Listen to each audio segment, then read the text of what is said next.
In recognizing the importance of inclusion and accessibility of persons living with disabilities, the Guyana Council of Organization for Persons with Disabilities, GCOPD, in partnership with the International Foundation for Electoral Systems, IFES, under USAID Youth, conducted Guyana's first comprehensive accessibility observation during the 2023 local government elections, LGE.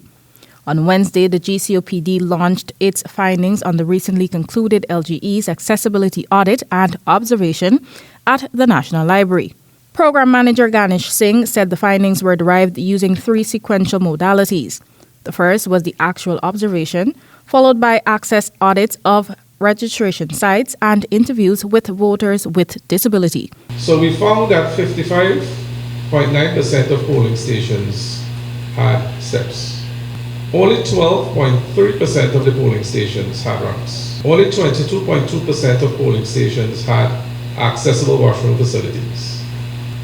Only 30% had enough seating for those who needed it. Among the 42 trained observers from the GCOPD who participated in the LGEs was Gabriel Gilks, who said in the areas he was tasked to oversee, only 1 polling station was accessible. I would say the only accessible area here that I was a lead observer in was the Sophia Nursery School. Right, it was flat. Right, there was a bit of a ramp, and and I was able to do everything independently.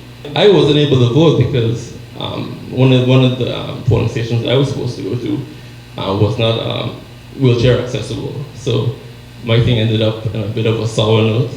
Another observer, Lata Jagmohan, who observed polling stations in Berbice, said none were accessible. The experience for me was, like I said, heart-wrenching because I didn't find any polling station to be accessible.